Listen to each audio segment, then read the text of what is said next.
E aí, Lux aqui. Só imagina que por um momento você é apenas um aprendiz de cavaleiro, mas de repente descobre que carrega o fardo de salvar o mundo das garras do Lorde Demônio. Então galera, hoje nós estamos no anime King Raid Ishi Uochi Sugumon no Tachi. Kazel é um jovem garoto que vem treinando diariamente com Clause para se tornar um cavaleiro, mas até o momento ele nunca conseguiu vencer Clause durante o treinamento. Enquanto patrulhavam, eles se deparam com um elfo negro. Os moradores da cidade, preocupados, pedem para o Clause como cavaleiro mandar o Dark Elfo embora. Kazel retruca que o Dark Elfo não fez nada de errado, mas devido ao preconceito contra a raça, os moradores acham que a mera presença dele já é um sinal de mau presságio. Clause decide ficar ali para apaziguar a situação e pede para o Kazel continuar patrulhando. Enquanto isso, Bel foi até os aposentos do rei avisar que receberam informações de que foram avistados demônios na floresta do rei. Ele pretende prosseguir enviando batedores imediatamente. O rei concorda dizendo que eles não podem deixar um único demônio entrar na cidade de Orvalha. O Lorde Morihan aparece na frente do castelo acompanhado por um Dark Elfo pedindo para entrar. Os soldados acabam ficando meio receosos, mas abrem o portão. O alto escalão do castelo estavam discutindo sobre quantos homens enviar para investigar a situação da floresta do rei, mas são interrompidos pela presença do Lorde Morihan. Todos do alto escalão ficam com raiva e perguntam por que tem o Dark Elfo no castelo. Morihan pretende enviar o grupo de mercenários Ponta Negra como batedores para investigar a floresta do rei. O Dark Elfo que ele trouxe ao líder do grupo, Riichi. Ele sozinho é capaz de derrotar 100 homens. Contudo, o alto escalão se nega a deixar um Dark Elfo participar de uma missão tão importante. Já à noite, Kazel se junta com seus amigos e foram comer em uma taverna. Clause aproveita para avisar que não vai poder treinar o Kazel por um tempo, porque recentemente foram avistados demônios na floresta do rei, e tanto ele quanto o Gran e o Flag vão até lá para investigar. Ouvindo isso, Kazel tem o flashback de uma mulher. A cena é cortada para um homem pedindo ajuda e logo em seguida sendo abatido pelos demônios. O grupo de mercenários Ponta Negra estão reunidos comentando que Riichi não teve problema nenhum para entrar no castelo. Tão animado com a situação, pergunta quando eles vão eliminar todos os nobres daquele reino, mas o plano deles apenas começou. Então eles vão fingir serem inofensivos até tomarem o controle do reino, tudo para se vingar pela opressão que sofreram nos últimos 100 anos. No outro dia, pela manhã, Clause parte para a floresta do rei. Alguns dias depois, eles são emboscados por alguns demônios esqueletos. Com exceção do Clause, ninguém está conseguindo combater os inimigos e rapidamente são derrotados. Clause, vendo o rumo que a batalha está tomando, manda Gran correr para o castelo e informar a situação. Enquanto isso, ele fica para segurar os inimigos. Gran chega na cidade e reporta que encontraram demônios na floresta do rei, mas logo em seguida ele desmaia. Morihan aproveita o caos causado pela situação para dizer que eles precisam enviar os Ponta Negra. Kazel fica desolado quando recebe a notícia que apenas o Gran retornou do grupo de batedores. Sua amiga de infância Frey vai até ele e fica se perguntando se o Clause está a salvo. O garoto afirma que sim, é por isso que ele precisa ir encontrar o Clause. Frey tenta impedi-lo porque ele ainda é apenas um aprendiz, e provavelmente vai se encontrar com um grupo de demônios. Entretanto, Kazel está determinado porque ele não quer deixar mais ninguém de quem ele gosta morrer. Já que a garota não conseguiu detê-lo, decide ir junto com ele. As suas habilidades de sacerdotisa devem ser úteis. Chegando na floresta, não demora muito e eles encontram os corpos do grupo de batedores. No entanto, o corpo de Clause não estava no meio. De repente, Frey é atacada por uma flecha, mas o garoto consegue protegê-la. Quem disparou a flecha foram os demônios. Kazel pede para a garota recuar e entra em combate, sendo superado facilmente pelo número dos inimigos. Enquanto isso, a mulher observava a luta de cima de uma árvore. Kazel fica na defensiva e quando consegue uma oportunidade tenta tirá-los dali, mas a mulher que estava em cima da árvore bloqueia seu caminho. Ela o ataca jogando ele em uma árvore. Os demônios aproveitam a oportunidade para atacar, contudo, Frey conjurou uma barreira para protegê-los. A barreira da garota se quebra e quando os demônios estavam prestes a atacar, Riichi salva ela. Ele dá o comando e seu grupo se divide para eliminar os demônios. Como líder do grupo, Riichi ficou responsável de lutar contra a mulher, mas ela consegue se esquivar e bloquear todos os ataques dele. Após um tempo lutando, ela recua dizendo que brincará novamente com Kazel. O grupo de mercenários Ponta Negra terminaram de eliminar todos os demônios daquela área. Kazel se apresenta e agradece pela ajuda. Riichi diz que não ajudou, apenas estava cumprindo a sua missão de aniquilar os demônios. Alguém do grupo pega o crânio de um demônio para confirmar o trabalho e vão embora. Algum tempo depois, eles se deparam com a feiticeira Cleo e seu guarda-costas Rui. Cleo pede para eles seguirem ela até chegar na ponta de um penhasco. A garota explica que Dominique, o feiticeiro que está na torre Torre do Sábio pediu para que eles viessem buscá-los. Cleo usou a magia e teletransporta eles para a ilha flutuante, onde fica a Torre do Sábio. Enquanto andavam pelo local, Cleo conta que a maioria das pessoas ali são feiticeiros ou estudiosos treinados pelo Grande Sábio. Frey fica curiosa e pergunta como é o Grande Sábio. Cleo responde que é uma aberração. Ele deveria ser muito velho, mas mantém sua juventude usando seus poderes mágicos. Cleo bate na porta avisando para Dominique que trouxe eles. Frey comenta que a última vez que viram Dominique foi quando deixaram o orfanato, e apesar de terem se passado vários anos, sua aparência não mudou nem um pouco. Cleo fala baixinho que ele é uma aberração. No entanto, eles não entendem e a garota complementa dizendo que ele é o Grande Sábio, o que deixa tanto a Frey quanto o Cazel surpresos, porque eles pensaram que Dominique fosse apenas um feiticeiro qualquer. Dominique leva eles até um quarto onde se encontram com Klaus desacordado. Rui fala que eles detectaram atividades demoníacas, então foram ajudar. Entretanto, Klaus foi o único que conseguiu sobreviver. Durante a noite, Cazel se lamenta porque se ele fosse forte, poderia ter lutado contra os demônios junto do grupo do Klaus.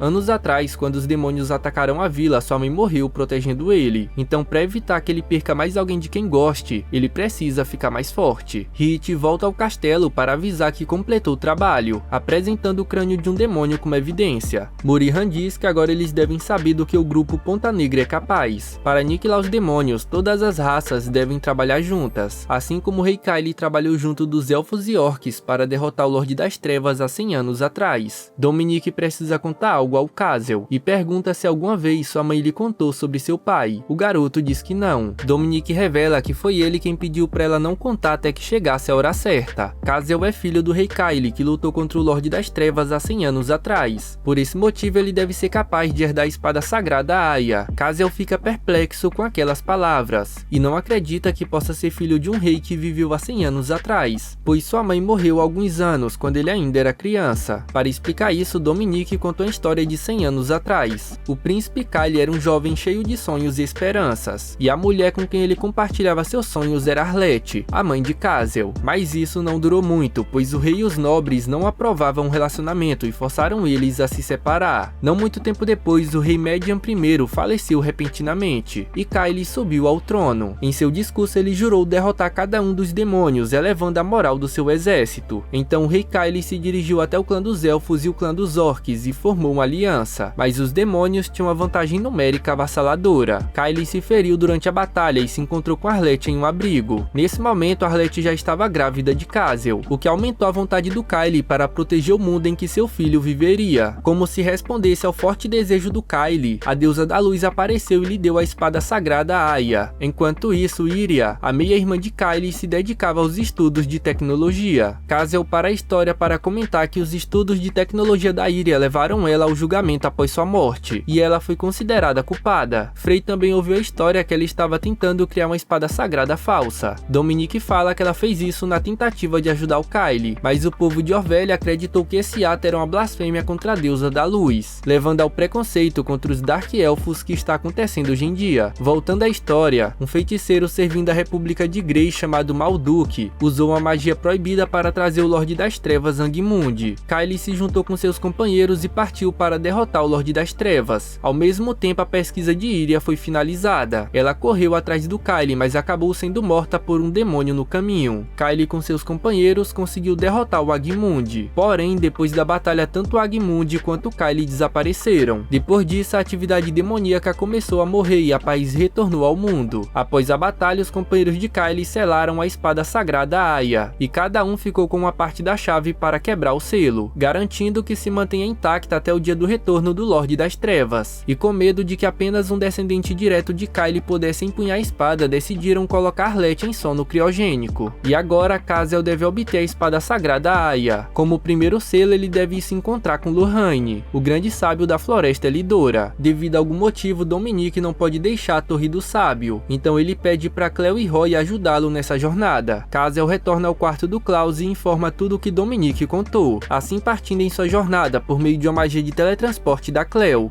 Galera, será que Cazel conseguirá a espada sagrada para combater o perigo que se aproxima? Se quiserem a continuação desse anime, deixa aí nos comentários. Vejo vocês no próximo vídeo. Falou e até a próxima. Tchau, tchau! Acabou, pessoal!